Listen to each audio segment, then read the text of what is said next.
Welcome back to the nursing knowledge hub channel में आप लोग का स्वागत है। आज के इस आरआरबी सीरीज में हम लोग पढ़ने जा रहे हैं साइकेट्रिक नर्सिंग के बारे में। तो साइकेट्रिक नर्सिंग का जो एक पार्ट कंप्लीट हो चुका है, उस पार्ट में हम लोगों ने 42 नंबर क्वेश्चन तक हम लोग ने कवर किया था। आज हम लोग आगे की क्वेश्चंस को कवर करेंगे। तो देख लेते हैं क्वेश्चन नंबर 43, बिना वक्त गंवाए, बिना वक्त और समय गंवाए। 43 हमारा क्या कहता है, देख लेते हैं। 3 psycho analytic term obsessive compulsive disorder is fixed at. तो ऑब्सेसिव कंपल्सिव डिसऑर्डर जो होता है वो कब फिक्स होता है हमारा, है ना, साइको एनालिटिक टर्म में। तो देख लेते हैं हमारे ऑप्शंस क्या है। Oedipal stage, genital stage, oral phase और एनल फेज। तो जो ऑब्सेसिव कंपल्सिव डिसऑर्डर है वो फिक्स होता है हमारा एनल फेज पे। नेक्स्ट क्वेश्चन की ओर चलते हैं। तो हमारा क्या है, क्वेश्चन नंबर 44। तो ये क्या कहता है हमारा, विच of the following is an example of classical conditioning. तो क्लासिकल कंडीशनिंग का कौन सा एक एग्जांपल है। तो क्लासिकल कंडीशनिंग के बारे में थोड़ा सा मैं आपको बता देना चाहता हूँ। तो क्लासिकल कंडीशनिंग जो था वो कौन दिया था, नोबेल प्राइज विनर इवान पैप्लो ने ना। तो इवान पैप्लो नाम के एक महानुभाव थे, साइंटिस्ट थे। उन्होंने क्या दिया था, तो हमारा क्लासिकल कंडीशनिंग का एग्जांपल दिया था। इन्होंने एक एक्सपेरिमेंट लिया था कुत्ते को लेकर, है ना। तो जब भी फूड आता था तो कुत्ता क्या करता था, सलाइवेट करता था। तो फिर उसके बाद क्या हुआ कि जब हमारा जो है फूड देने से पहले क्या किया, उन्होंने एक घंटी बजाना स्टार्ट किया, उसके बाद फूड देना स्टार्ट किया। तो इससे क्या हुआ कि उन्होंने निष्कर्ष निकाला कि जब फूड का जो बेल बजता है ना, जब भी बेल बजता है तो वो कुत्ता के दिमाग में क्या सेंसेशन जाता है कि फूड आने वाला है, इसलिए वो क्या होता है, सलाइवेट करने लगता है। तो इससे क्या पता चला कि फूड जो होता है, सॉरी, जो कुत्ते के लिए है, वो अब जो है रिंग बेल सुनने से ही वो क्या हो जाता था, सलाइवेशन अपना स्टार्ट कर देता था, है ना। तो ये था हमारा क्लासिकल कंडीशनिंग थ्योरी। ठीक है, तो फर्स्ट ऑप्शन क्या है, dog learns to salivate on hearing bell. तो ये क्या हमारा, यही अभी हम लोगों ने डिस्कस किया था क्लासिकल कंडीशनिंग के बारे में। तो ये क्या हमारा ऑप्शन क्या होगा, सही होगा, है ना। डॉग जो होता है वो बेल सुनने के बाद क्या होता था, सलाइवेट करना स्टार्ट कर देता था। ठीक है, rat presses lever to get food deliver. तो ये क्या था हमारा, ये जो कंडीशनिंग था ये हमारा ऑपरेंट कंडीशनिंग का एग्जांपल है। ये किसका एग्जांपल है, ऑपरेंट कंडीशनिंग का क्या हमारा एक एग्जांपल है। ठीक है, इसको भी हम लोग देखेंगे आगे, कहीं ना कहीं तो मिलेगा ही। तो ऑपरेंट कंडीशनिंग में क्या हुआ था, इसको किए थे कौन, तो बीएफ स्किनर नाम के एक साइंटिस्ट थे, है ना।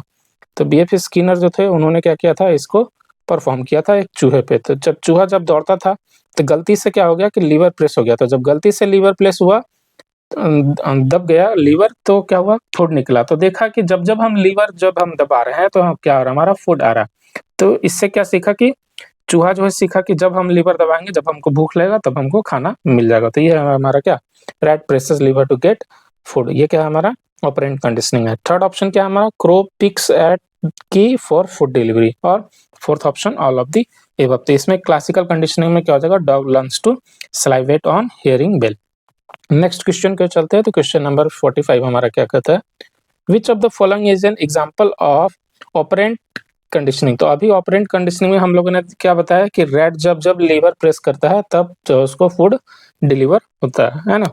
तो ये था हमारा क्लासिकल कंडीशनिंग और ऑपरेंट कंडीशनिंग। ठीक है, नेक्स्ट क्वेश्चन की ओर चलते हैं। तो हमारा क्या है, the theory of operant conditioning was experimented by. तो ऑप्शंस देख लेते हैं, विलियम जेम्स, इवान पैब्लो। तो इवान पैब्लो जो था वो हमारा क्या दिया था, क्लासिकल कंडीशनिंग दिया था। ठीक है, और हैरी स्टॉक सुलिवन और बीएफ स्किनर। तो बीएफ स्किनर जो था वो हमारा क्या दिया था, वो हमारा दिया था ऑपरेंट कंडीशनिंग, और इवन पैब्लो दिया था हमारा क्लासिकल कंडीशनिंग। ठीक है, नेक्स्ट क्वेश्चन की ओर चलते हैं। तो ये हमारा क्या है, क्वेश्चन नंबर 47। तो 47 देख लेते हैं, which of the following therapy is based on learning therapy. तो कौन सा ऐसा जो थेरेपी है वो लर्निंग थेरेपी पे क्या है हमारा बेस्ड है ना। तो ऑप्शंस देख लेते हैं। तो cognitive therapy, psycho analysis therapy, behaviour therapy और मिलियू थेरेपी। तो मिलियू थेरेपी वो थेरेपी को कहते हैं जहाँ पे 3-4 ग्रुप है ना, ग्रुप थेरेपी को हम लोग क्या बोलते हैं, मिलियू थेरेपी भी बोल सकते हैं, है ना। तो जब ग्रुप में आदमी काम करेगा तो उसको हम लोग क्या बोलेंगे, मिलियू थेरेपी भी बोल सकते हैं। तो लर्निंग जो थ्योरी है ना, ये किस पे बेस्ड रहेगा, हमारा बिहेवियर थेरेपी पे बेस्ड रहता है। ठीक है, नेक्स्ट क्वेश्चन की ओर चलते हैं। तो ये हमारा क्या है, क्वेश्चन नंबर 48। तो 48 में हम लोग देख लेते हैं, रीइंफोर्समेंट इज यूज्ड इन। तो रीइंफोर्समेंट जो होता है वो किस लिए यूज किया जाता है। तो रीइंफोर्समेंट ऑप्शंस देख लेते हैं, साइको एनालिसिस के लिए, हाइपो एनालिसिस के लिए, ऐप रिएक्शन के लिए, या फिर कंडीशन लर्निंग के लिए। तो ये जो रीइंफोर्समेंट होता है इसमें जनरली 2 तरह का रीइंफोर्समेंट होता है, एक होता है पॉजिटिव और एक होता है नेगेटिव। पॉजिटिव में अगर हम अच्छा काम करते हैं तो हम लोग को क्या मिलता है, रिवॉर्ड्स मिलते हैं ना, और नेगेटिव वाले में जब हम लोग काम करेंगे तो क्या होगा, हम लोग को क्या मिलेगा, दंड मिलता है या फिर रिवॉर्ड नहीं मिलता है ना, नेगेटिव इफेक्ट्स पड़ता है, तो वो होता है हमारा नेगेटिव रीइंफोर्समेंट और पॉजिटिव रीइंफोर्समेंट। तो ये हो जाएगा हमारा क्वेश्चन। तो इसके लिए हो जाएगा कंडीशनड लर्निंग है ना, तो 48 का क्या हो जाएगा हमारा, कंडीशनड लर्निंग जो होता है हमारा रीइंफोर्समेंट में यूज किया जाता है।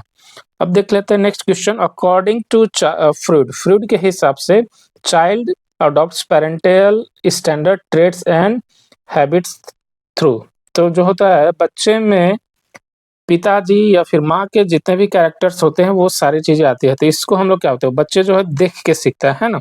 तो ये किसका एग्जांपल है, हम लोग देख लेते हैं। First option regression, second imitation, third क्या इंट्रोजेक्शन, और फोर्थ हमारा आइडेंटिफिकेशन। तो ये हो जाएगा हमारा, इसका आंसर क्या हो जाएगा, आइडेंटिफिकेशन। तो जो भी बच्चे जो सीखते हैं माँ से या फिर पेरेंट्स से या फिर दादा दादी से, तो ये सारी चीजें किस में आती है, आइडेंटिफिकेशन में आती है। नेक्स्ट, अब हम लोग चलते हैं डिफेंस मैकेनिज्म की ओर, है ना, बहुत अच्छा एग्जांपल है और बच्चे बहुत अच्छे अच्छे क्वेश्चंस पूछे जाते हैं इससे। तो देख लेते हैं डिफेंस मैकेनिज्म में 50 नंबर क्वेश्चन हमारा क्या है, विच of the following is an example of sublimation. तो सब्लिमेशन का कौन सा एक अच्छा एग्जांपल है, ऑप्शंस देख लेते हैं, है ना। पहला क्या है, blaming the teacher for Fehling in exams. तो अगर हम लोग एग्जाम्स में फेल हो गए तो ये हो जाएगा हमारा, अगर हम एग्जाम्स हो गए तो हम ब्लेम कर दिए दूसरे को, है ना, तो ये जो है सब्लिमेशन का एग्जांपल नहीं है। A woman has no memory of being sexually assaulted by as a child। तो एक वुमेन के पास कोई मेमोरी नहीं है being sexually assaulted as a child, है ना। थर्ड हमारा ऑप्शन क्या है, child starts bed wetting after the birth of sibling. तो जो सिबलिंग के बर्थ के बाद जो है चाइल्ड जो क्या हो जाता है हमारा, बेड वेटिंग करना स्टार्ट कर देता है, ये भी सब्लिमेशन का एग्जाम्पल नहीं है। नेक्स्ट अगला क्या है हमारा, fourth option, a young man who is dealing with aggression by playing football, है ना। तो जो young man who is dealing with aggression by playing football, ये हमारा क्या है, एग्जांपल हो जाएगा सब्लिमेशन का। कैसे, अब देख लेते हैं हम लोग। तो सब्लिमेशन क्या होता है ये हम लोग देख लेते हैं, है ना। तो रीचैनलिंग होता है ना, सब्लिमेशन में क्या होता है, रीचैनलिंग होता है, ठीक है। तो यानी जो एग्रेशन होता है उसको हम लोग क्या करते हैं, दूसरे तरफ मोड़ रहे हैं ना। तो जो एग्रेशन है उस पर्सन का, वो किस में वो यूज कर रहा है, तो उस एग्रेशन को निकाल रहा है वो किस तरीके के द्वारा, है ना। तो प्लेइंग फुटबॉल के द्वारा, है ना। तो जैसे कि अब कोई कहीं पे गुस्सा आया, है ना, अब आकर हम मान लीजिए ऑफिस में कोई डांट खाया और वो घर पे आकर क्या कर दे, पत्नी को डांट देते, ये क्या हो जाएगा हमारा, सब्लिकेशन का एग्जांपल हो जाएगा, है ना। तो ये हो जाता है हमारा सब्लिमेशन का एग्जांपल, ठीक है। एग्रेशन को कहीं और डिस्प्लेस कर देना, है ना, रीचैनल कर देना, ठीक है। Adaptive mechanism of giving excuse when a person can not solve a problem. तो अगर एक्सक्यूज दे रहा है ना, तो एक्सक्यूज अगर दे रहा है तो ये किस में आ जाएगा, ऑप्शंस देख लेते हैं, प्रोजेक्शन में, सब्स्टिट्यूशन में, रेशनलाइजेशन में या फिर कंपनसेशन में। तो जो एक्सक्यूज देते हैं वो आते हैं रेशनलाइजेशन में, रेशनलाइज करना, है ना, जो सिचुएशन है उसको क्या करना, जस्टिफाई करना, है ना, बहाना देना। तो ये इस कारण से, क्यों लेटा है, तो बस छूट गया था, टिफिन नहीं मिला था, ये सारी चीजें क्या हो गई, रेशनलाइजेशन हो गई, है ना। तो ये होता है हमारा rationalisation. Next, in which defence mechanism anxiety is expressed through physical symptoms, है ना। जैसे वो एंजाइटी को फील कर रहा है और उसको फिजिकल सिम्टम्स के थ्रू क्या कर रहा है, एक्सप्रेस कर रहा है ना। तो इसको हम लोग क्या बोलते हैं, तो इसको हम लोग क्या बोलेंगे, प्रोजेक्शन बोलेंगे, रिग्रेशन बोलेंगे, कन्वर्जन बोलेंगे या फिर हाइपोकॉन्ड्रियासिस बोलेंगे, है ना। तो इसका क्या हो जाएगा आंसर, दैट इज कन्वर्जन, है ना। तो वो फील कर रहा है हमारा एंजाइटी को, लेकिन एंजाइटी जो है वो फिजिकल सिम्टम्स में, यानी फील कर रहा है एंजाइटी, लेकिन उसके चेहरे पे पसीना आ रहा है या फिर डर का माहौल, उस टाइप का एंजाइटी अगर दिख रहा है, तो यानी मेंटल कैरेक्टर्स को फिजिकल कैरेक्टर्स में कन्वर्ट करना, इसको हम लोग क्या बोलेंगे, कन्वर्जन बोलते हैं, है ना। नेक्स्ट क्वेश्चन नंबर 53 की ओर चलते हैं। तो विच of the following describes ego defence mechanism. Ego defence mechanism को सबसे अच्छा कौन बेस्ट डिस्क्राइब करता है, देख लेते हैं, है ना। तो ईगो को जो है कौन सबसे बढ़िया बेस्ट डिस्क्राइब करेगा, mechanism design to reduce stress and conflict caused by specific experiences. तो फर्स्ट ऑप्शन क्या है हमारा, ईगो डिफेंस मैकेनिज्म में, अब मैकेनिज्म ये क्या है, एक मैकेनिज्म है जिससे हम लोग क्या करते हैं, स्ट्रेस या कॉन्फ्लिक्ट को हम लोग क्या करते हैं, दूर करते हैं अपने आप से, ठीक है, through by a specific experiences. Next हमारा क्या है, mechanism design to remove psychological barrier, psychological barrier को रिमूव करने के लिए।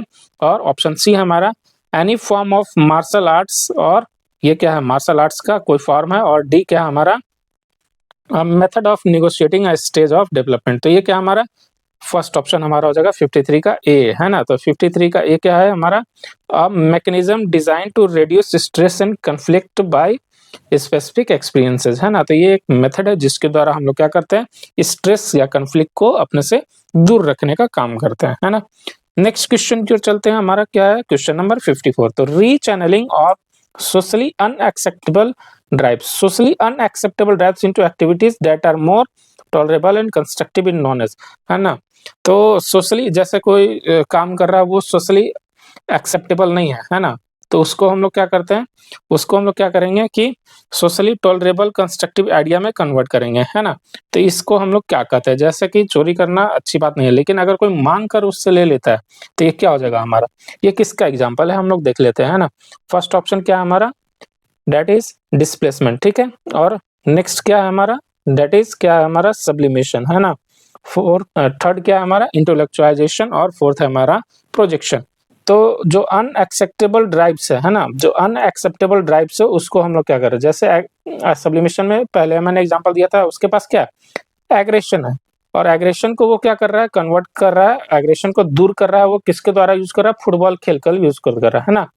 तो ये क्या हो गया हमारा, एग्रेशन क्या है, अनएक्सेप्टेबल है, लेकिन उसको फुटबॉल खेलकर क्या कर रहा है, वो दूर कर रहा है ना। तो ये क्या हो गया हमारा, सब्लिमेशन का एग्जाम्पल हो गया, है ना। तो ये क्या हमारा सब्लिमेशन का क्या है, एग्जाम्पल है। तो रीचैनलिंग, रीचैनलिंग से आप लोग को समझ आना चाहिए, rechanneling of socially unacceptable drives, है ना, into activities that are more tolerable and constructive, इसको हम लोग क्या बोलते हैं, सब्लिमेशन बोलेंगे। नेक्स्ट क्वेश्चन की ओर चलते हैं, क्वेश्चन नंबर 55 हमारा क्या कहेगा, देख लेते हैं। Which of the following client behaviour indicates displacement, displacement को कौन सा दर्शाता है। तो कौन सा ऐसा स्टेटमेंट है या फिर कौन सा उसका पेशेंट का जो हरकत है वो क्या करेगा, डिस्प्लेसमेंट को क्या करेगा, दर्शाएगा। ऑप्शंस देख लेते हैं। तो ignoring unpleasant aspects of reality, है ना, जो अनप्लीजेंट एस्पेक्ट्स है रियलिटी का उसको क्या करा, इग्नोर कर देगा। Second option, resisting any demands made by others, किसी डिमांड्स को क्या करना, रिजेक्ट करना, रेजिस्ट करना। जैसे कोई पूछेगा खाओगे, नहीं, नहीं खाऊंगा मैं, ठीक है, तो ये क्या हो गया, रजिस्ट करना हो गया। Using imaginary activity to escape reality, है ना, इमेजिनरी यानी ख्याली पुलाव बनाएगा कि मैं बहुत राजा हूँ, और असल में क्या वो गरीब इस टाइप का है। तो अगर रियलिटी से अलग चीज है वो क्या कर रहा है, इमेजिनेशन कर रहा है, तो ये क्या हो जाएगा, डिस्प्लेसमेंट होगा। और फोर्थ ऑप्शन क्या है हमारा, directing pent up emotions to other, है ना। तो डिस्प्लेसमेंट का मतलब क्या होता है, ये इमोशंस को डिस्प्लेस करना, है ना। तो यही हो जाएगा हमारा क्या, that is option number D is correct. तो डिस्प्लेसमेंट क्या है, directing pent up emotions to other, है ना। तो ये हमारा दैट इज क्वेश्चन नंबर 55। तो 55 हम बता दिए। तो इसमें क्या होता है कि हम लोग दूसरे पर क्या करेंगे, गुस्सा निकालेंगे, है ना। तो एक्टिंग आउट एंग्री और एक्सप्रेस फीलिंग ऑन वीकर, जैसे कोई वीकर सब्सटेंस है ना, या फिर वीकर चीज है, उस पर हम लोग क्या करते हैं, अपना जो एग्रेशन है या फिर अपनी जो फीलिंग है उसको हम लोग क्या किए, दूसरे पर उतार दिया। तो ये क्या हो गया, हमारा डिस्प्लेसमेंट हो गया, है ना, ठीक है। तो ये था हमारा दैट इज डिस्प्लेसमेंट, ठीक है। नेक्स्ट अब हम लोग चलते हैं क्वेश्चन नंबर 56 की ओर। A client stated that people get angry and take it out on me, तो पीपल जो होता है गुस्सा तो होते हैं, है ना, लेकिन वो गुस्सा मेरे ऊपर उतार देते हैं ना। तो ये किसका एग्जाम्पल है, this sentence indicates which of the following is defence mechanism, तो ये किसका एग्जाम्पल है ना। तो ये फर्स्ट क्या है हमारा, डिनायल है ऑप्शन में, डिनायल, प्रोजेक्शन, डिस्प्लेसमेंट, या फिर इंटेलेक्चुअलाइजेशन। तो ये क्या हमारा प्रोजेक्शन है ना। तो दूसरे का गुस्सा जो है, people get angry and take it out on me, तो दूसरे का गुस्सा कहीं और उतार देता है ना, दूसरे पे उतार देते हैं, तो इसको हम लोग क्या बोलते हैं, प्रोजेक्शन बोलेंगे, ठीक है। 57 हमारा क्या कहते हैं, imposing one's on weakness to other is defence mechanism known as, तो क्या है, imposing one's on weakness to other, अपना कमजोरी को दूसरे के ऊपर थोपना, है ना। तो ये किसका एग्जाम्पल है, फर्स्ट हम लोग देख लेते हैं projection, second intellectualisation, third separation, और क्या होगा, डिस्प्लेसमेंट। तो इसका आंसर क्या हो जाएगा, प्रोजेक्शन। तो ये किसका एग्जाम्पल है, प्रोजेक्शन का। तो 57 का आंसर क्या हो जाएगा, ए, दैट इज प्रोजेक्शन। नेक्स्ट अब हम लोग चलते हैं डिफेंस मैकेनिज्म की ओर। तो finding a logical reason for things that one wants to do, और ग्रेप्स, है ना, तो अंगूर खट्टे हैं, इस टाइप का जो एग्जाम्पल होता है ये किसका एग्जाम्पल है ना। तो अंगूर जो खट्टे हैं वो किसका एग्जाम्पल है, जैसे कोई काम नहीं करना चाहता तो बोल देता है कि नहीं वो अच्छा नहीं है, वैसा है, बहाना मार देता है। तो ये जहाँ भी बहाना की चीज़ें आ जाएँगी, वो क्या हो जाएगा हमारा, दैट इज़ रेशनलाइज़ेशन हो जाएगा, है ना? तो फर्स्ट ऑप्शन हम लोग देख लेते हैं, प्रोजेक्शन, रेशनलाइज़ेशन, आइडेंटिफिकेशन और सब्लिमेशन। तो अंगूर खट्टे हैं, ये किसका एग्ज़ाम्पल हो जाएगा, रेशनलाइज़ेशन का, है ना? एग्ज़ाम्पल्स। आगे अब हम लोग देख लेते हैं क्वेश्चन नंबर 59 हमारा क्या कहता है। तो involuntary blocking of unpleasant feeling and experience from one's awareness is known as. तो इनवॉलंटरी ब्लॉकिंग, है ना? तो दो तरह का चीजें आती है, देख लेते हैं। एक होता है, इसका मैंने ट्रिक बनाया है, SCRU। तो SCRU क्या होता है, एस से हो जाएगा सप्रेशन, है न? तो सप्रेशन जो है हमारा वो क्या है, कॉन्शियसनेस होता है ना, कॉन्शियसली। तो जानबूझकर अगर हम किसी अपनी फीलिंग को या फिर इमोशंस को दबाते हैं तो उसको हम लोग क्या बोलते हैं, सप्रेशन बोलेंगे। और एक होता है हमारा रिप्रेशन। तो जो रिप्रेशन होता है वो अनकॉन्शियसली होता है। तो involuntary blocking of unpleasant feeling and experiences from one's awareness, तो इसको हम लोग क्या बोलेंगे, तो इसको हम लोग बोलते हैं, अनकॉन्शियसली कर रहे हैं ना, अनवॉलंटरी कर रहे हैं, तो इसको हम लोग क्या बोलते हैं, रिप्रेशन बोलेंगे, है ना? तो ये रिप्रेशन हो गया। नेक्स्ट क्वेश्चन की ओर चलते हैं, ये दैट इज हमारा 60 है। तो an attempt to avoid expressing actual emotions associated with stressful situation by using the intellectual process of logic, reasoning and analysis. तो ये हमारा क्या हो जाएगा, तो जो हमारा है, ये हम लोग जानबूझकर अपना फीलिंग्स को क्या कर रहे हैं, दबाने का काम कर रहे हैं ना। तो अभी मैं डिस्कस किया था कि जो SCRU जो सप्रेशन होता है वो कॉन्शियसली होता है, और रिप्रेशन जो होता है वो अनकॉन्शियसली होता है। तो जब यहाँ पे हम कॉन्शियसली अपने फीलिंग्स को, इमोशंस को क्या कर रहे हैं, दबाने की कोशिश कर रहे हैं, तो इसका आंसर क्या हो जाएगा, हमारा सप्रेशन हो जाएगा। नेक्स्ट क्वेश्चन की ओर चलते हैं, वो हमारा क्या है, 61 देख लेते हैं। तो most commonly using defence mechanism bye अ फिजिकली अब्यूजिव इंडिविजुअल, है ना?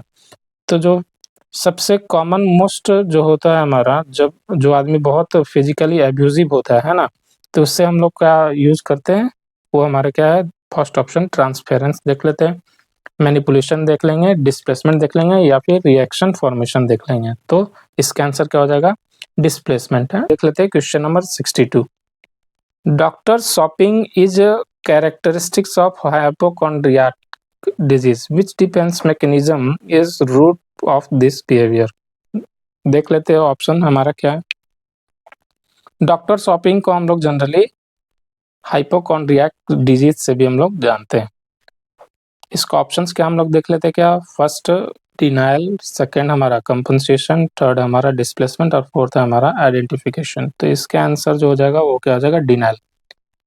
डॉक्टर शॉपिंग या फिर हाइपोकॉन्ड्रियासिस के बारे में थोड़ा सा हम डिस्कस कर लेते हैं, हाँ।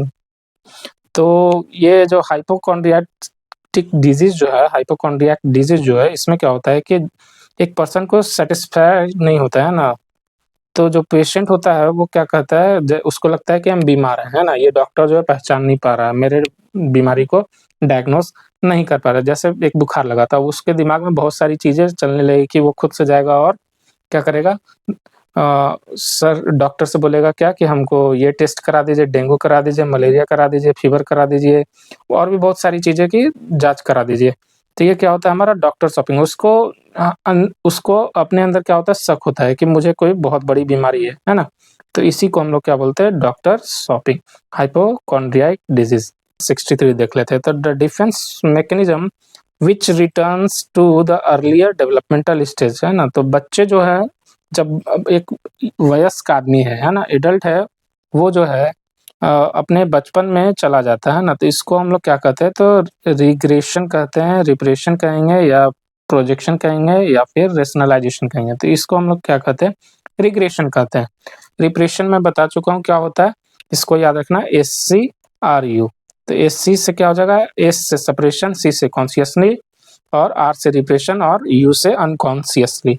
तो ये सारी चीज़ें हैं, टर्म्स में कंफ्यूज नहीं होना है। तो रिप्रेशन, रिग्रेशन और सप्रेशन, ये सारी चीज़ें हम लोग क्या कर चुके हैं, बता चुके हैं।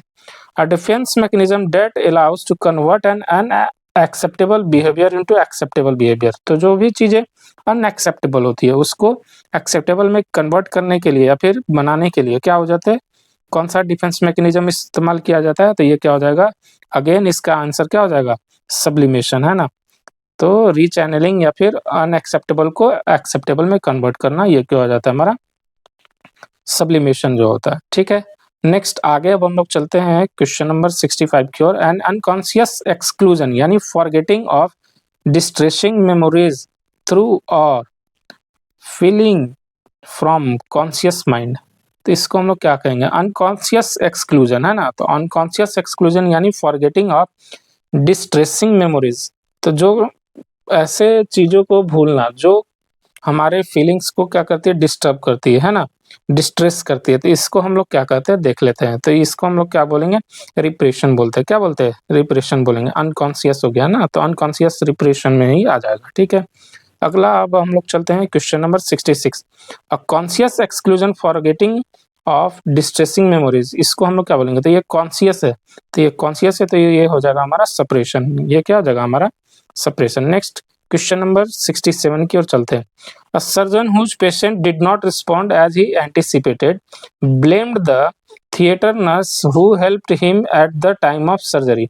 तो एक जो सर्जन है, एक आदमी का क्या किया, एक पेशेंट का ऑपरेशन किया, लेकिन उसको वैसा रिजल्ट नहीं मिला, तो वो क्या किया, ब्लेम करने लगा थिएटर नर्स पे कि आप लोग ने अच्छे से असिस्ट नहीं किया, तो क्या हो गया, हमारा पेशेंट का ये हाल है। विच of the following defence mechanism was used by the surgeon. यहाँ पे सर्जन जो है वो कौन सा डिफेंस मैकेनिज्म को इस्तेमाल कर रहा है, दूसरे पे क्या कर रहा है, थोपना चाह रहा है ना। तो जब दूसरे पे थोपना चाहेगा तो इसको हम लोग क्या बोलेंगे, ऑप्शन देख लेते हैं, इंटेलेक्चुअलाइजेशन, रेशनलाइजेशन, सप्रेशन या फिर प्रोजेक्शन। तो इसका क्या हो जाएगा, जब दूसरे को हम लोग ब्लेम करने लगते हैं, है ना, तो इसमें हम लोग क्या यूज करते हैं, प्रोजेक्शन। तो 67 का option number D is correct. Next अगला अब हम लोग देखते हैं क्वेश्चन नंबर 68 की ओर। तो ये हमारा क्या कहता है, mister Prakash says I don't cry because my wife can't bear it. मैं नहीं रोता हूँ क्योंकि मेरी वाइफ जो है इस चीज को नहीं सह पाएगी। ये क्या है, किस चीज का एग्जाम्पल है ना। तो देख लेते हैं क्वेश्चन नंबर 68 का ऑप्शन देख लेते हैं। फर्स्ट क्या है हमारा, सप्रेशन। तो सप्रेशन तो होगा नहीं, बहुत इसके बारे में डिस्कस कर चुका हूँ। अनडूइंग, ये भी नहीं होगा। थर्ड हमारा क्या है, रेशनलाइजेशन, और फोर्थ हमारा रिएक्शन फॉर्मेशन। तो ये क्या हमारा रेशनलाइजेशन होगा। यहाँ पे वो क्या कर रहा है, तर्क वितर्क दे रहा है। जहाँ पे तर्क वितर्क की बात आ जाएगी वहां पे क्या हो जाएगा, रेशनल हो जाएगा, रेशनलाइजेशन हो जाएगा। नेक्स्ट चलते हैं क्वेश्चन नंबर 69 की ओर। Defence against feeling of inferiority and inadequacy. Inferiority और जो हमारा इनएडिक्वेसी होता है, इसके अगेंस्ट जो डिफेंस मैकेनिज्म यूज किया जाता है उसको हम लोग क्या बोलते हैं।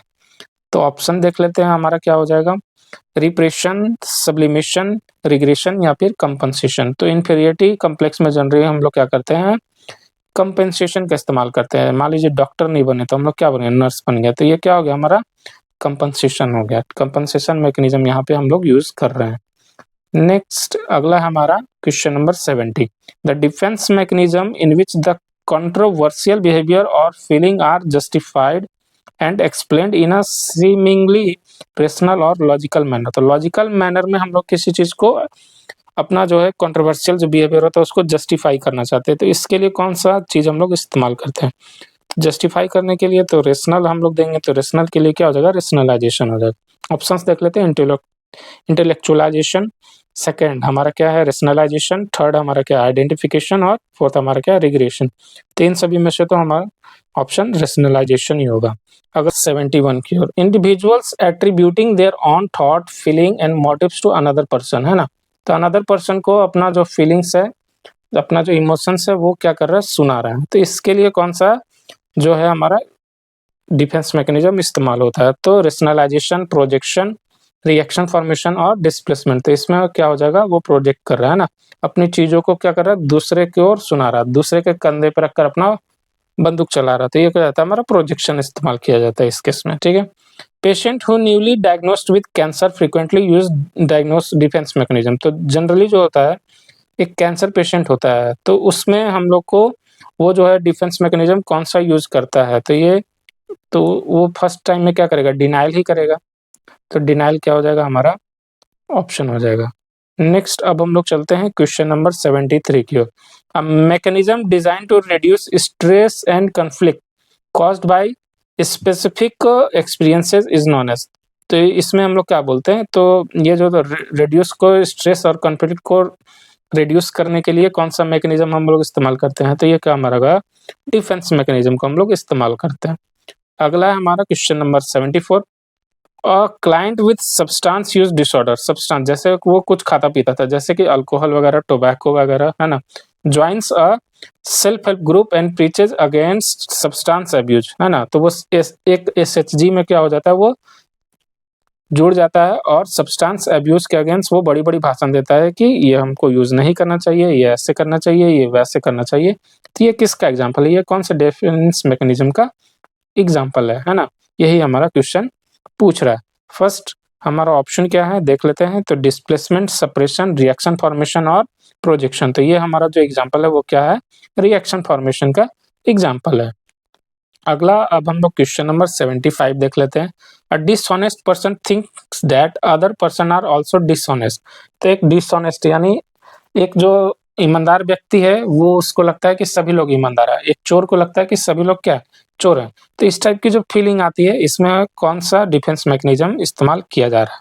तो ये क्या हमारा प्रोजेक्शन है, इंट्रोजेक्शन है, सप्रेशन है या रेशनलाइजेशन है? तो ये क्या हमारा प्रोजेक्शन है। जैसा हम रहते हैं वैसा ही दूसरे के बारे में क्या होता है, सोचते हैं। ये नेचुरल ह्यूमन बीइंग का टेंडेंसी है, तो ये हमारा क्या हो जाएगा, प्रोजेक्शन। अगला क्वेश्चन की ओर चलते हैं, question number 76। Which of the following defense mechanism is often used by drug dependent to forget shame and pain? तो ड्रग जो डिपेंडेंट्स मरीज होते हैं उनमें कौन सा सबसे कॉमन डिफेंस मैकेनिज्म इस्तेमाल होता है जिससे वो सेम और पेन से क्या हो सके, बच सके? तो फर्स्ट ऑप्शन क्या है हमारा, sublimation, second compensation, third repression और फोर्थ क्या हमारा, डिस्प्लेसमेंट। तो इसमें जो होगा हमारा ऑप्शन क्या जाएगा, सप्रेशन। ठीक है, ये हम हमारा जो है डिफेंस मैकेनिज्म क्या होता है, समाप्त होता है। आगे अब हम लोग देखते हैं थेरेपेटिक कम्युनिकेशंस के बारे में। तो थेरेपेटिक कम्युनिकेशन देख लेते हैं इसके क्वेश्चंस। तो question number 77, how many quadrants are there in Johari quadrant? तो जौहरी क्वाड्रेंट में कितने क्वाड्रेंट होते हैं? तो 4 क्वाड्रेंट होते हैं, है ना। तो जौहरी जो थे एक विंडो थे, जौहरी विंडो एक पर्सन थे, उन्होंने क्या किया था, 4 जो हमारी जो फीलिंग्स होती है या फिर जो हमारी जो क्वालिटीज़ होती है उसको 4 भाग्स में डिवाइड किया था। Known to unknown, unknown to others, known to us, ये इस टाइप से 4 पार्ट में डिवाइड किया था। नेक्स्ट आगे अब हम लोग देख लेते हैं क्वेश्चन नंबर 78। तो presenting the patient with a hypothetical situation help in the assessment of. तो हाइपोथेटिकल जो सिचुएशन होता है उसमें हम लोग पेशेंट को रखते हैं, तो ये हमें किस चीज़ में हेल्प करता है? तो फर्स्ट ऑप्शन क्या है हमारा, एब्स्ट्रैक्टिबिलिटी, सेकंड क्या है हमारा, इनसाइट, थर्ड क्या है, कॉम्प्रिहेंशन और फोर्थ क्या है हमारा, जजमेंट। तो ये हमारा जो है ये जजमेंट करने में हेल्प करता है। हाइपोथेटिकल कंडीशन में हम लोग उसको पहुँचाते हैं। जैसे हम लोग बोलेंगे, मान लीजिए आप एक अच्छे आदमी हैं, अब आपको वहाँ पे इस टाइप से सिचुएशन उनको बनाकर दिया जाता है ताकि वो अपना जो है भाव जो है, अपना जो अंदर की जो सप्रेशंस है वो क्या कर बता सके। तो इसको हम लोग क्या बोलते हैं, ये हम लोग को जजमेंट करने में क्या होता है, हेल्प करता है। ठीक है, क्वेश्चन नंबर 79 की ओर चलते हैं। तो emotion can be best express through. तो इमोशन जो होता है किस तरह से हम लोग एक्सप्रेस कर सकते हैं? तो फर्स्ट ऑप्शन क्या है, गेस्चर, सेकंड क्या है हमारा, लैंग्वेज, थर्ड क्या है, पोस्चर और फोर्थ हमारा क्या है, ऑल ऑफ दी एबव। तो ऑप्शन नंबर डी है ना, तो इसमें हो जाएगा ऑप्शन नंबर डी, सब भी करेक्ट है ना। तो एक्सप्रेशन, इमोशन को हम लोग किसी भी तरह से एक्सप्रेस कर सकते हैं, गेस्चर के द्वारा, लैंग्वेज के द्वारा, पोस्चर के द्वारा, सभी तरह से। नेक्स्ट क्वेश्चन नंबर 80 की ओर चलते हैं। When a client's behaviour is considered abnormal the nurse first need to. तो अगर किसी क्लाइंट का जो बिहेवियर है वो एबनॉर्मल दिखाई दे, सही नहीं लगे, तो नर्स का क्या सबसे पहला ड्यूटी है या फिर रोल है ना? फर्स्ट प्रायोरिटी क्या होगा हम लोग देख लेते हैं। तो ignore the client's behaviour, ignore करेंगे क्लाइंट्स बिहेवियर को। Point out the client's disturbing behaviour और third option focus on the emotion और fourth focus on the positive behaviour. तो ये अब हम लोग 80 का क्या हो जाएगा, B, point out the client's behaviour disturb. तो पॉइंट आउट सबसे पहले करेंगे कि ऐसा क्यों कर रहा है, उसके पीछे रीजन जानने की कोशिश करेंगे, है ना। नेक्स्ट क्वेश्चन की ओर चलते हैं, that is question number 81। Which is not a therapeutic communication technique? कौन सा ऐसा ऑप्शन है जो थेरेपेटिक कम्युनिकेशन का टेक्निक नहीं है? फर्स्ट हमारा क्या है ऑप्शन देख लेते हैं, इन्फॉर्मिंग, सेकंड क्या हमारा रिफ्लेक्शन, थर्ड क्या ह्यूमर और फोर्थ क्या हमारा ऑटोमेटिक रिस्पॉन्स। तो ह्यूमर जो होगा हमारा एक थेरेपेटिक कम्युनिकेशन टेक्निक नहीं है। अगला क्वेश्चन की ओर चलते हैं, question number 82। Responses to avoid in therapeutic communication are as follows except. तो कौन सा ऐसा जो है रिस्पॉन्स को अवॉइड करना चाहिए, है ना, एक्सेप्ट कौन सा ऐसा जो रिस्पॉन्स है उसको हम लोग को अवॉइड नहीं करना चाहिए थेरेपेटिक कम्युनिकेशन में। ऑप्शन देख लेते हैं। फर्स्ट, एडवाइस गिविंग यानी एडवाइस नहीं देना चाहिए, है ना। नेक्स्ट हमारा क्या है, that is closed ended question हम लोग को नहीं पूछना चाहिए। रिफ्लेक्ट एंड क्लैरिफाइंग और फोर्थ ऑप्शन का आर्गुइंग एंड जजमेंटल रिस्पॉन्सेज, है ना। तो इसका आंसर क्या हो जाएगा, रिफ्लेक्टिंग एंड क्लैरिफाइंग, है ना। तो ये सारी चीजें जो है हम लोग को थेरेपेटिक कम्युनिकेशन में नहीं करनी चाहिए। अगला है हमारा क्या, an example of non therapeutic communication technique. तो कौन सा एग्जाम्पल है, विच of the following examples is not a therapeutic technique है। तो थेरेपेटिक टेक्निक का कौन सा एक अच्छा एग्जाम्पल नहीं है। फर्स्ट हम लोग देख लेते हैं 83 में। तो फर्स्ट ऑप्शन क्या हमारा क्या कहता है, वैलिडेटिंग। सेकंड क्या है, रिफ्लेक्टिंग। थर्ड क्या है, बेलिटलिंग। और फोर्थ हमारा क्या है, लिसनिंग, है ना। तो हमारा क्या हो जाएगा, इसका आंसर क्या हो जाएगा, बेलिटलिंग जो हमारा ये थेरेपेटिक कम्युनिकेशन टेक्निक नहीं है। नेक्स्ट आगे अब हम लोग चलते हैं क्वेश्चन नंबर 84 की ओर। The most important factor in a therapeutic relationship. तो थेरेपेटिक कम्युनिकेशन में या फिर थेरेपेटिक रिलेशनशिप में जो सबसे इंपॉर्टेंट फैक्टर है वो कौन सा है। First, trust. Second, knowledge. Third जो है हमारा प्रोफेशनलिज्म। और फोर्थ हमारा क्या है, मोटिवेशन। तो 84 में जो होगा हमारा क्या हो जाएगा, ट्रस्ट एक सबसे इंपॉर्टेंट फैक्टर होता है थेरेपेटिक कम्युनिकेशन का। जब तक ट्रस्ट बिल्ड नहीं होगा तब तक हम लोग क्या करेंगे, उस पर्सन पे थेरेपेटिक कम्युनिकेशन अप्लाई नहीं कर सकते हैं। क्वेश्चन नंबर 85 की ओर चलते हैं। The most difficult part of a nurse client relationship या फिर nurse patient relationship in a therapeutic relationship for the nurse is, है ना। तो सबसे मोस्ट डिफिकल्ट पार्ट कौन सा होता है देख लेते हैं। First option, remain as therapeutic and professional. हम लोग को थेरेपेटिक या फिर प्रोफेशनल होना चाहिए, ठीक है। अगला ऑप्शन क्या है हमारा देख लेते हैं, being able to understand and accept clients behaviour. तो हम लोग को अंडरस्टैंड और एक्सेप्ट करना चाहिए क्लाइंट्स बिहेवियर को। थर्ड ऑप्शन क्या है हमारा, developing an awareness of self and professional role relationship. और फोर्थ क्या है, accepting responsibility in identifying and evaluating the real need of the client. तो ये क्या हमारा हो जाएगा, इसका आंसर क्या हो जाएगा, developing an awareness of self and professional role relationship. तो ये हो जाएगा हमारा क्वेश्चन नंबर 85 का सी। नेक्स्ट अब हम लोग चलते हैं, termination of interpersonal relationship start in, है ना। तो टर्मिनेशन कब स्टार्ट हो जाता है हमारा इंटरपर्सनल रिलेशनशिप का। तो देख लेते हैं टर्मिनेशन फेज की मेनली यहाँ पे बात की जा रही है। तो ऑप्शंस देख लेते हैं, प्री ओरिएंटेशन फेज में, प्री इंटरेक्शन फेज में। सेकंड ऑप्शन क्या है, ओरिएंटेशन फेज, वर्किंग फेज और टर्मिनेशन फेज। तो ये क्या हो जाएगा हमारा, इसमें हो जाएगा हमारा क्या, ओरिएंटेशन फेज। ओरिएंटेशन फेज में ही हम लोग क्या करते हैं, टर्मिनेशन स्टार्ट कर देते हैं। नेक्स्ट क्वेश्चन की ओर चलते हैं। हमारा क्वेश्चन नंबर 87 क्या कहता है, in a mental health unit nurse is showing undue concern and kindness towards a patient, it this is identifies as. तो दो टर्म आता है, एक होता है ट्रांसफेरेंस और एक होता है काउंटर ट्रांसफेरेंस। तो दो टर्म आता है, एक होता है ट्रांसफेरेंस और दूसरा होता है काउंटर ट्रांसफेरेंस। दोनों को समझ लेते हैं। तो जो हमारा जो काउंटर ट्रांसफेरेंस होता है वो क्या होता है, जब जो नर्स होती है, क्या होती है, जब नर्स एक पेशेंट की तरफ ज़्यादा अट्रैक्ट होती है, ज़्यादा काइंडनेस दिखाती है, ज़्यादा लव दिखाती है, तो इसको हम लोग क्या बोलते हैं, काउंटर ट्रांसफेरेंस बोलते हैं। और जब पेशेंट जो होगा वो नर्स की तरफ दिखाएगा, है ना, तो इसको हम लोग क्या बोलते हैं, ट्रांसफेरेंस बोलते हैं। तो पेशेंट जब नर्स की ओर दिखाएगा तो क्या हो जाएगा, ट्रांसफेरेंस। और जब नर्स जो है पेशेंट की तरफ दिखाएगा, है ना, ज़्यादा लगाव, तो उसको हम लोग क्या बोलते हैं, काउंटर ट्रांसफेरेंस। देख लेते हैं ऑप्शंस, देख लेते हैं हमारा क्या हो जाएगा। तो इसमें ऑप्शन क्या है हमारा, फर्स्ट क्या है, transference. Second, counter transference, emotional attachment और सिंपैथी। तो इसका करेक्ट आंसर क्या हो जाएगा, that is counter transference. Next अब हम लोग चलते हैं क्वेश्चन नंबर 88 की। तो 88 हमारा क्या कहता है, while communicating to a client nurse ask what time it is, place where they are admitted and person with them, this questions help the nurse to assess, है ना। तो ये क्या करता है हमारा, क्या बताता है ना? तो जैसे कोई पर्सन है, तो वो उसको हम लोग ओरिएंटेशन में पूछते हैं ना, तो ओरिएंटेशन में पूछते हैं कि आप कहाँ हैं, कि सुबह हो रहा है या फिर शाम हो रहा है या फिर दोपहर हो रहा है, टाइम क्या हो रहा है, आपका नाम क्या है? तो ओरिएंटेशन का मतलब होता है, ओरिएंटेशन कब बोलते हैं, जब टाइम, पर्सन और प्लेस, वो अपना नाम कहाँ पे है और समय बता दे। तो ये 3 चीज़ का अगर हमको जानकारी मिल जाता है, तो वो क्या हो जाएगा, ओरिएंटेशन होता है।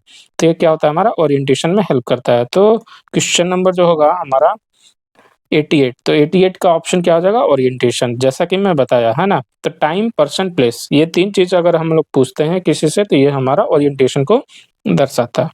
नेक्स्ट अगला क्वेश्चन क्या हमारा 89, a patient states give me 5 minutes to recall the name of the college lecturer who failed most of us in paediatric examination, the patient is operating his. तो ये क्या आ रहा है, 5 मिनट दीजिए, जो प्रोफेसर हम लोगों को फेल किए थे पीडियाट्रिक नर्सिंग में, उनका मैं आपको क्या कर रहा हूँ, नाम बता रहा हूँ। तो ये क्या है हमारा, ये किस को दर्शाता है, तो फर्स्ट हमारा क्या है, conscious self, second subconscious, third unconscious और फोर्थ हमारा क्या है, सुपर ईगो। तो ये दर्शाता है सबकॉन्शियस को, है ना? तो सबकॉन्शियस का मतलब क्या हुआ कि वो क्या हो जाएगा, कभी भी सबकॉन्शियस एक ऐसा स्टेट है जिसमें वो अनकॉन्शियस में भी बीच बीच का स्टेट है ना, तो कॉन्शियस और अनकॉन्शियस के बीच का स्टेट है सबकॉन्शियस, या इसको हम लोग प्री कॉन्शियस के नाम से भी क्या होता है, जानते हैं।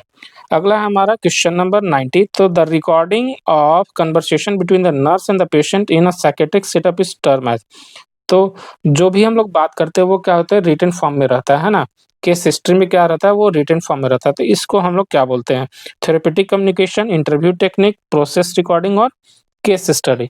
तो इसको हम लोग क्या बोलते हैं, प्रोसेस रिकॉर्डिंग, है ना? ये क्या हमारा प्रोसेस रिकॉर्डिंग है ना? नेक्स्ट क्वेश्चन की ओर चलते हैं। क्वेश्चन नंबर 91 हमारा क्या कहता है, देख लेते हैं। Best approach in helping a severely withdrawn patient ना, तो एकदम अकेला कोई पेशेंट है, उसको हम लोग बेस्ट अप्रोच क्या रहेगा उसको ठीक करने के लिए, है ना? हमारे ऑप्शंस देख लेते हैं। Engage group activity, group activity में क्या करेंगे, इंगेज करेंगे। Establish a specific routine, specific routine को एस्टैब्लिश करेंगे to provide a trusting relationship, तो ट्रस्टिंग रिलेशनशिप को प्रोवाइड करेंगे। और फोर्थ ऑप्शन क्या है हमारा, engage in a ward activities, तो उसके लिए सबसे बेस्ट क्या रहता है हमारा, to provide trusting relationship, relationship उसके साथ हम लोग क्या करेंगे, बिल्ड करेंगे, एक अच्छा रिलेशन बनाएंगे, ताकि वो जो है अच्छे से क्या हो सके, ठीक हो सके, उसको हम लोग क्या कर सके, हील कर सके, है ना? नेक्स्ट अब हमारा क्या है, question number 92, the process of encouraging और इस्टेब्लिशिंग अ बिलीफ और a pattern of behaviour is known as. तो इंकरेज करना है किसी, या फिर किसी के अंदर क्या बिलीफ या फिर इस्टेब्लिश करने के लिए, तो इसको हम लोग क्या बोलते हैं, एक भावना जगाना उसके अंदर, है ना? तो इस टाइप की जो फीलिंग होती है, इसके लिए हम लोग कौन सा वर्ड इस्तेमाल करते हैं, एक्सप्लोरेशन करेंगे, री करेंगे, या फिर सेंसिटाइजेशन करेंगे, या फिर इन्फोर्समेंट करते हैं। तो ये क्या होता है हमारा, री, है ना? तो अगर हम लोग किसी को स्टेब्लिश इंकरेज करेंगे कि एक तुम अच्छे आदमी बन सकते हो, आप तुम अच्छे आदमी हो, तो ये सारी चीजें री में आती है, ठीक है? 93 की ओर, तो 93 हमारा क्या कहता है, देख लेते हैं। A nurse is caring for a patient who has recently experienced the loss of loved one, तो उसके माता पिता या फिर बहन भाई या फिर पति या पत्नी क्या है, डेथ कर गया, है ना? The patient is displaying signs of sadness, withdrawal and tearfulness, है ना? तो वो सैडनेस, विड्रॉवल और टीयरफुलनेस का क्या कर रहा है, साइन एंड सिम्टम्स को शो कर रहा है। अब इसमें क्या होता है, नर्स क्या करती है, देख लेते हैं। तो nurse engages in a therapeutic communication to support the patient, patient को सपोर्ट करने के लिए क्या करती है, थेरेपेटिक कम्युनिकेशन को स्टैब्लिश करती है। Therapeutic communication technique is nurse demonstrating in the scenario, तो इस केस में कौन सा कम्युनिकेशन टेक्निक को क्या कर रही है, यूज कर रही है? फर्स्ट ऑप्शन देख लेते हैं, providing reassurance, second offering advice, third हमारा रिफ्लेक्टिंग फीलिंग, और फोर्थ हमारा क्या है, इंटरप्रेटिंग द पेशेंट्स इमोशन। तो ये हमारा क्या हो जाएगा, रिफ्लेक्टिंग फीलिंग। ये क्या करता है, फीलिंग्स को क्या कर रही है, रिफ्लेक्ट कर रही है ना? 94 अब हम लोग चलते हैं question number, the communication technique of confrontation is use during which phase of nurse patient relationship, है ना? तो कन्फ्रंटेशन जो होता है वो किस फेज में यूज करना चाहिए हम लोग को, है ना? तो ऑप्शंस देख लेते हैं। प्री ओरिएंटेशन, ओरिएंटेशन और वर्किंग फेज। तो कन्फ्रंटेशन जो होता है वो हम लोग यूज करते हैं वर्किंग फेज में, वर्किंग फेज में हम लोग कन्फ्रंटेशन को यूज करते हैं। 95 की ओर, तो 95 हमारा क्या कहता है, cultural barrier of communication is. तो कल्चरल जो बैरियर है ये किसका एग्जाम्पल है, इंटेलिजेंस का, साउंड का, फियर का या फिर लैंग्वेज का? तो ऑब्वियस सी बात है, इसमें कोई समझने वाली बात ही नहीं है। ये क्या है? लैंग्वेज का एक बैरियर कम्युनिकेशन है ना। तो नेक्स्ट अब हम लोग चलते हैं क्वेश्चन नंबर 96 की ओर। तो 96 हमारा क्या कहता है, देख लेते हैं। Which of the following is one of the barriers of therapeutic nurse patient communication? तो ये क्या हमारा बैरियर है बता रहा है ना। तो वो कौन सा ऑप्शंस में जो है, कौन सा ऐसा जो ऑप्शन है वो क्या हमारा बैरियर है नर्स पेशेंट रिलेशनशिप या फिर नर्स पेशेंट कम्युनिकेशन में? हमारा ऑप्शंस क्या हम लोग देख लेते हैं। फर्स्ट क्या है, रिफ्लेक्शन। सेकंड क्या है, रीस्टेटिंग। थर्ड क्या हमारा, गिविंग एडवाइस। और फोर्थ क्या हमारा, साइलेंस। तो इसमें क्या हो जाएगा, हमारा गिविंग एडवाइस आंसर हो जाएगा। तो जो एडवाइस हम लोग देते हैं वो क्या हमारा एक बैरियर है। नेक्स्ट अब हम लोग चलते हैं क्वेश्चन नंबर 97 की ओर। One of the barriers in nurse patient therapeutic relationship. तो ये कौन सा बैरियर है, कौन सा ऐसा जो ऑप्शन है वो क्या हमारा बैरियर है ना। तो देख लेते हैं हमारा ऑप्शन क्या है, रिफ्लेक्शन, ट्रांसफेरेंस, लिसनिंग और नोडिंग। तो इसमें क्या हो जाएगा, ट्रांसफेरेंस। तो ट्रांसफेरेंस क्या हमारा एक बैरियर है ना कम्युनिकेशन में। नेक्स्ट अब हम लोग चलते हैं क्वेश्चन नंबर 90 और की ओर। तो 98 हमारा क्या कहता है, a prerequisite for a nurse to develop an effective communication with the patient. तो है ना, तो कौन सा ऐसा प्री रिक्विजिट यानी पहले से एक बना बनाया जो रूल है उसको हम लोग क्या बोलते हैं, प्री रिक्विजिट बोलते हैं ना। वेल डिफाइंड रूल को हम लोग क्या बोलते हैं, प्री रिक्विजिट बोलते हैं ना। तो कौन सा ऐसा जो रूल है वो हम लोग को पहले से स्टार्ट कर देना चाहिए जब हम लोग पेशेंट के कंडीशंस में आते हैं ना, पेशेंट्स के हम लोग इंटरेक्शन में आते हैं। तो उसमें हम लोग ऑप्शन देख लेते हैं। A good understanding the pathophysiology of mental disorder. तो गुड अंडरस्टैंडिंग होना चाहिए पैथोफिजियोलॉजी ऑफ मेंटल डिसऑर्डर का। To use transference and counter transference, transference और काउंटर ट्रांसफेरेंस को यूज करेंगे। अगला क्या है, to use self awareness as a tool to understand the patient. Self awareness को हम लोग इस्तेमाल करेंगे पेशेंट के हाव भाव को समझने के लिए। और अगला ऑप्शन क्या हमारा, to have good knowledge of various treatment modalities. तो अच्छा नॉलेज होना चाहिए वेरियस ट्रीटमेंट मॉडलिटीज का। तो इसका आंसर क्या हो जाएगा हमारा, to use self awareness as a tool to understand the patient. हम लोग का खुद का बुद्धि विवेक को इस्तेमाल करना है पेशेंट के कंडीशन को जज करने के लिए इन साइकेट्रिक नर्सिंग। अगला क्वेश्चन देख लेते हैं। Which of the following is an example of non therapeutic communication? तो कौन सा ऐसा ऑप्शन है जो एग्जांपल है किसका, नॉन थेरेपेटिक कम्युनिकेशन टेक्निक का? फर्स्ट ऑप्शन क्या है हमारा, देख लेते हैं। Non judgemental attitude.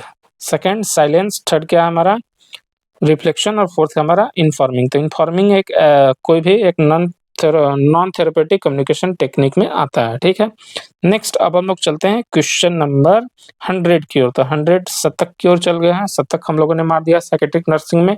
आप लोग नहीं देखे हैं फर्स्ट लेक्चर तो आप लोग जाकर जरूर देखें, उसमें बहुत सारी चीजें डिस्कस करी, बहुत सारे कॉन्सेप्ट्स को हम लोगों ने डिस्कस किया। क्वेश्चन नंबर 100 की ओर चलते हैं। A nurse during the course of treatment develop positive and negative feeling towards the patient, है ना। तो ट्रीटमेंट के समय, कोर्स ऑफ ट्रीटमेंट के समय हम लोग क्या कर, एक नर्स जो है उसके अंदर पॉजिटिव और नेगेटिव फीलिंग आती है पेशेंट को लेके। तो इसको हम लोग क्या कहते हैं, देख लेते हैं। फर्स्ट ऑप्शन क्या है हमारा, इम्पैथी, है ना। इम्पैथी आ रहा है। काउंटर ट्रांसफेरेंस, सिंपैथी और ट्रांसफेरेंस। तो ये हो जाएगा इसका answer, that is counter transference, है ना। तो काउंटर ट्रांसफेरेंस में क्या होता है, जो नर्स होती है वो किसी पेशेंट्स की तरफ क्या होती है, ज्यादा अट्रैक्ट होती है। जब ज्यादा अट्रैक्ट होगी तभी तो पॉजिटिव और नेगेटिव फीलिंग आएगा। जब अट्रैक्ट ही नहीं होगा तो उसमें फीलिंग्स की कोई बात ही नहीं रहेगी, है ना। क्वेश्चन नंबर 101 की ओर अब हम लोग चलते हैं। तो क्वेश्चन नंबर 101 क्या होता है, देख लेते हैं क्या कहता है हमारा। तो the attitude of nurse who is taking care of the patient with mania, है ना। तो मेनिया का मतलब क्या होता है, मेनिया का मतलब क्या हो गया, जब बहुत ज्यादा कोई पेशेंट खुश होता है ना। जब कोई पेशेंट बहुत ज्यादा खुश होता है तो उसको मेनिया का पेशेंट बोलते हैं, है ना, ठीक है। तो इसमें क्या होता है, जो मेनिया का जो पेशेंट है उसको हम लोग कैसे डील करेंगे, है ना। तो ये हमारा क्वेश्चन है। तो मेनिया में हम लोग देख लेते हैं फर्स्ट ऑप्शन क्या होगा हमारा, एक्टिव फ्रेंडलीनेस, फ्रेंडलीनेस करेंगे, जोवियल करेंगे, पैसिव फ्रेंडलीनेस एंड फर्म। और फोर्थ हमारा क्या है, थ्रेटनिंग। तो इसमें हम लोग यूज करेंगे पैसिव फ्रेंडलीनेस, ज्यादा एक्टिव फ्रेंडलीनेस नहीं रखेंगे और पोलाइटली और फर्मली हम लोग उससे डील करेंगे या फिर बात करेंगे। नेक्स्ट अब हमारा क्या है, क्वेश्चन नंबर 102। तो repeating the main thoughts expressed by the patient is known as. तो जो मेन थॉट है पेशेंट का उसको हम लोग रिपीट करते हैं तो उसको हम लोग क्या बोलेंगे, है ना। First option restating, second clarification, third reflection और फोर्थ हमारा वैलिडेशन। तो इसको हम लोग क्या बोलते हैं, रीस्टेटिंग बोलते हैं। अब हम लोग चलते हैं क्वेश्चन नंबर 103 की ओर। तो 103 हमारा क्या कहता है देख लेते हैं। Which of the following type of question are use during psychiatric history collection. तो किस टाइप के जो हम लोग क्वेश्चंस का यूज करते हैं साइकेट्रिक हिस्ट्री कलेक्शन में। तो ऑप्शन देख लेते हैं। Forced choice question, objective types question, open ended question और क्लोज्ड एंडेड क्वेश्चन। तो इसमें हम लोग जो है इस्तेमाल करते हैं ओपन एंडेड क्वेश्चन का हम लोग क्या करते हैं इस्तेमाल करते हैं साइकेट्रिक नर्सिंग में। उसको क्या करेंगे एक्सप्रेस करने देंगे कि वो अपने फीलिंग्स को बहुत अच्छी तरह से क्या करे एक्सप्रेस करे, है ना। 104 की ओर चलते हैं। हमारा क्वेश्चन क्या कहता है, first step in counselling process. तो काउंसलिंग प्रोसेस में फर्स्ट स्टेप हमारा क्या रहेगा। फर्स्ट ऑप्शन देख लेते हैं relationship building, second goal setting, third problem assessment और फोर्थ इंटरवेंशन। तो फर्स्ट जो स्टेप होता है वो हमारा क्या आता है रिलेशनशिप बिल्डिंग। रिलेशन को हम लोग को क्या करता है बनाना चाहिए। नेक्स्ट क्वेश्चन नंबर 105 की ओर चलते हैं।